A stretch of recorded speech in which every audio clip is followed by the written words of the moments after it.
अस्सलाम वालेकुम। मैं आज एक ऐसे टॉपिक पे बात करना चाहूँगी जिसको लेके क़बला ख़वातीन भी बड़ी एक्साइटेड होती हैं और जो नए बनने वाले बाप होते हैं वो भी बहुत एक्साइटेड होते हैं और फैमिली भी बहुत एक्साइटेड होती है। ये है जी कि जुड़वा हमल होना, कि आया जुड़वा हमल कैसे ठहरता है और इसके साथ क्या आगे इम्प्लिकेशंस होती हैं और आपकी गायनेकोलॉजिस्ट को आगे कैसे चलना चाहिए। मेरा नाम डॉक्टर युसरा खान है, मैं माहिर इमराज जच्चा बच्चा हूँ और हेल्थ पॉइंट के प्लेटफॉर्म से मैं आज आपसे बात करूँगी और इस टॉपिक पर डिस्कस करूँगी। मैं हेल्थ पॉइंट का तहे दिल से शुक्रिया अदा करती हूँ कि वो हमें मौका फ्राहम करते हैं कि हम उनके प्लेटफॉर्म से अपनी आवाम को आगाह कर सकें और उनमें शऊर बेदार कर सकें। ट्विन प्रेगनेंसी या जुड़वा हमल है, ये देखने में तो एक और सुनने में बड़ा ही अच्छा लगता है और ये बड़ा मुसरत का बाइस होता है हामला खातून के लिए भी, जो नए बनने वाले माँ बाप हैं उनके लिए भी और फैमिली के लिए भी कि जी 2 बच्चे आ जाएंगे और हम उनके साथ खेलेंगे, उन्हें संभालेंगे। लेकिन इसके पीछे माँ के लिए क्या इम्प्लिकेशंस होती हैं, आया आपकी जो गायनेकोलॉजिस्ट है उसको कैसे इस प्रेगनेंसी को लेकर आगे जाना चाहिए और इसके साथ कॉम्प्लिकेशंस क्या हो सकती है, मैं आज उस पॉइंट पे बात करूंगी। ट्विन प्रेगनेंसी आपके लिए तो एक मुसरत का बाइस है, लेकिन आपकी गायनेकोलॉजिस्ट के लिए ये टेंशन का बाइस भी बनती है।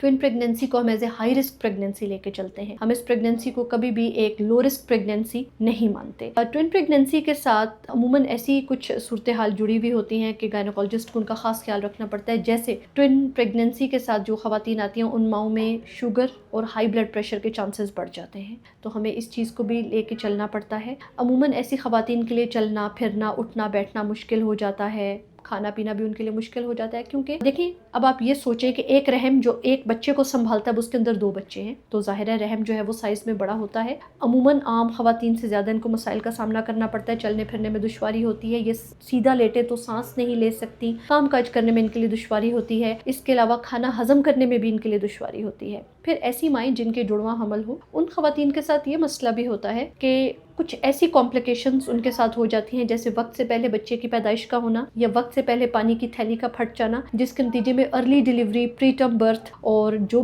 प्रॉब्लम्स प्रीटर्म बच्चों के साथ आते हैं वो भी हमें इन खवातीन में देखने को मिलते हैं। अच्छा, एक बहुत कॉमन बात जो हमारी खवातीन पूछती हैं कि IVF यानी कि इन विट्रो फर्टिलाइजेशन, जिसको आम ज़बान में टेस्ट ट्यूब बेबी कहा जाता है, क्या इससे ट्विंस के चांसेस बढ़ते हैं? देखें, जब भी IVF किया जाता है, इन विट्रो फर्टिलाइजेशन होती है, तो डिपेंड करता है कि कितने एम्ब्रियोज को फर्टिलाइज करके वो ट्रांसफर करते हैं विद इन द यूट्रस। और आया जो है इसकी फर्टिलाइजेशन जो है वो कैसे होती है, क्या वो एक एम्ब्रियो को फर्टिलाइज करते हैं या 2 एम्ब्रियोज को फर्टिलाइज करते हैं, और आया आफ्टर फर्टिलाइजेशन क्या एम्ब्रियो जो है, देखिए हम 2 तरह के ट्विंस लेते हैं। एक आइडेंटिकल ट्विंस होते हैं यानी कि जो बच्चे जिनकी शक्लें बिल्कुल एक जैसी होती हैं, और एक नॉन आइडेंटिकल ट्विंस होते हैं जिनकी शक्लें आपस में बिल्कुल नहीं मिलती, देख के नहीं पता चलता कि बहन भाई हैं। नॉन आइडेंटिकल ट्विंस अमूमन उस तरह बनते हैं, अल्लाह ताला का अपना निज़ाम है कि ये बच्चे इस तरह से बनते हैं कि जब 2 एग्स दे गॉट फर्टिलाइज्ड यानी कि इनको 2 स्पर्म्स फर्टिलाइज करते हैं, तो इस सूरत हाल में या एक स्पर्म अगर 2 डिफरेंट एग्स हैं, इनको 2 sperms at a time fertilise करें या एक स्पर्म फर्टिलाइज करें, तो उसमें फिर ये होता है कि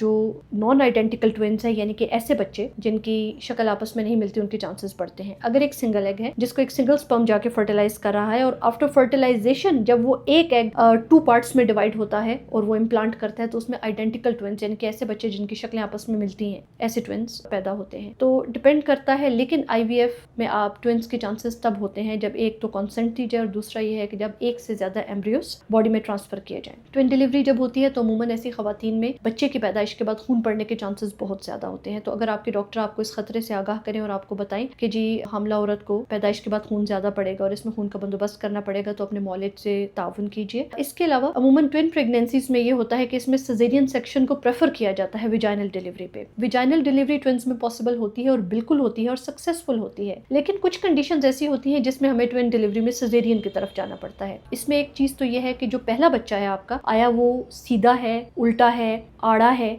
तिरछा है, इस पॉइंट पे आके हम ये डिसीजन लेते हैं कि आया आपकी डिलीवरी नॉर्मल होगी या सिजेरियन सेक्शन होगा। अगर तो पहला बच्चा यानी कि जो फर्स्ट ट्विन है वो सीधा है, तो फिर तो नॉर्मल डिलीवरी करने में कोई कबाहत नहीं होती, लेकिन अगर वो बच्चा उल्टा है, आड़ा है या तिरछा है, तो फिर इस सूरत में हम सिजेरियन की तरफ मूव करते हैं। दूसरी बात यह है कि पहला बच्चा और दूसरा बच्चा, इनकी पैदाइश के दौरान 30 मिनट से ज्यादा का वक्फा नहीं होना चाहिए। जब एक बच्चा पैदा होता है तो उसके 30 मिनट के अंदर अंदर दूसरे बच्चे को पैदा हो जाना चाहिए। अगर 30 मिनट से ज्यादा का वक्फा हो तो एक बच्चे बच्चे की नॉर्मल डिलीवरी के बाद सेकंड की डिलीवरी के लिए भी आपकी जो गायनोकोलॉजिस्ट या ऑब्स्टेट्रिशियन है वो सिजेरियन का डिसीजन ले सकती है। तो अगर ऐसा डिसीजन आपके सामने रखा जाता है तो आप यही समझिए कि मौलिज जो है वो माँ और बच्चे की बेहतरी के लिए फैसला करिए और इसमें अपने मौलिज से रब्ता रखिए और उनसे ताउन करें। हेल्प पॉइंट का मैं शुक्रिया अदा करूंगी जो अपने प्लेटफॉर्म से हमें मौका फ्राहम करते हैं कि हम अपनी आवाज़ को आवाम तक पहुँचा सकें। बहुत शुक्रिया।